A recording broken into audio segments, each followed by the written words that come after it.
When the stakes are high, launching a startup or holding onto a crown, your first instinct is usually to surround yourself with people you know. Friends feel safe, they offer loyalty, but rely heavily on that comfort and the foundation will inevitably crack. In the mid-9th century, a young man named Michael III inherited the Byzantine Empire. He was entirely inexperienced, and the court around him was packed with ambitious intriguers and proven murderers. He needed a chief counselor. Instead of selecting an experienced statesman, Michael chose his best friend, Basilius. Basilius was a peasant who ran the royal stables, but he had recently saved the young emperor from a wild horse. To prepare his friend for the role, Michael opened the treasury. He sent him to the finest schools, tripled his salary, gave him noble titles, and eventually placed him at the head of the Byzantine army. A few years later, Michael woke up surrounded by soldiers. Basilius watched them stab the emperor to death, proclaimed himself the new ruler, and rode through the streets carrying his former best friend's head on a pike. Absolute trust and endless favors had manufactured a perfectly positioned assassin. Hiring a friend introduces a quiet, toxic element into the relationship: charity. By handing them a position, you instantly unbalance the dynamic. Once Basilius was in power, he did what many people do in a position of sudden success. He forgot the favors he had received and convinced himself he had earned his position through his own merit. This diagram tracks the weight of favors against the rise of resentment. As you stack gifts and promotions on one side, the other side, a hidden sense of being encumbered and controlled, begins to lift. Michael's response to the growing tension was typical. He tried fixing the relationship by doubling his friend's salary and marrying him off to a mistress. But every new favor only served as a fresh reminder that Basilius was a creature of the emperor's making. By trying to buy loyalty, you are actively weaponizing your friend's insecurities against yourself. The gratitude you expect curdles into a volatile liability. For centuries after the fall of the Han Dynasty, the Chinese throne was a death trap. A general would seize power, become emperor, and within a year or two his own military commanders would assassinate him to take the crown. General Chao Kuang-yin broke this exact pattern when he became Emperor Sung. Instead of waiting for his friendly generals to turn on him, he threw a banquet, got them drunk, and offered them massive estates and riches on the condition that they resign their commands immediately. They took the deal and retired far from the capital.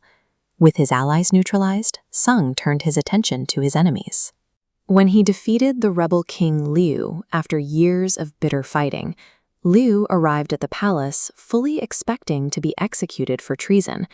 Sung invited him inside and offered him a cup of wine. Terrified it was poisoned, Liu begged for his life.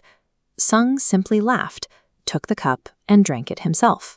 He then pardoned the rebel king and gave him a high-ranking position in the imperial court. A friend expects favors and seethes when they aren't enough. An enemy standing at the guillotine expects nothing but the blade.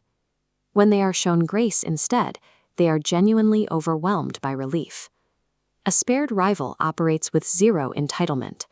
Because they owe you their actual survival, they will work relentlessly to prove they are worthy of the second chance. This tactic translates directly to modern political maneuvering. During the highly polarized Vietnam War era, Henry Kissinger made a habit of engaging directly with his most bitter ideological opponents. In 1971, a group of extreme anti-war activists, including the prominent Catholic priests known as the Berrigan Brothers, actively conspired to kidnap him. Rather than pressing for maximum prosecution or destroying them in the press, Kissinger secretly arranged a Saturday morning meeting with 3 of his alleged attackers. He explained his exit strategy for Vietnam, charmed them, and actually maintained working relationships with some of them for years. Kissinger's approach suggests that alliances with former enemies can be far more predictable than friendships. These relationships are built on the firm ground of documented self-interest, rather than the shifting emotional expectations of a friend. Converting past rivals into allies solves half the problem. But for long-term survival, you actually need to maintain a few active, unconverted opponents. During the Chinese Civil War, Mao Zedong and his communist forces were engaged in a brutal struggle with the nationalists. Then the Japanese invaded.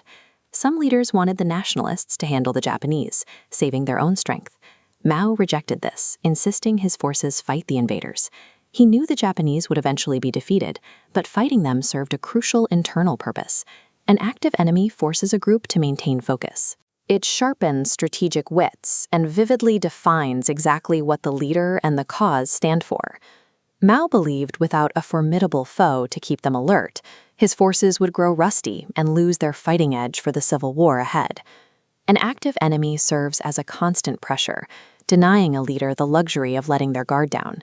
This establishes a clear operational boundary. Keep friends exactly where they belong, in your personal life. Rely on them for social comfort, a good laugh, and emotional support.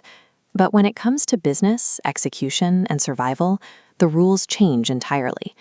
You must hire and collaborate based exclusively on skill and competence, even if the best person for the job is someone you personally despise. At the height of the Civil War, Abraham Lincoln was heavily criticized for referring to defeated Southerners as fellow human beings, rather than irreconcilable monsters. Lincoln's response summarizes the ultimate strategic goal. "Why, madam," he asked, "do I not destroy my enemies when I make them my friends?" True power comes from strategically absorbing opposition into your own machinery.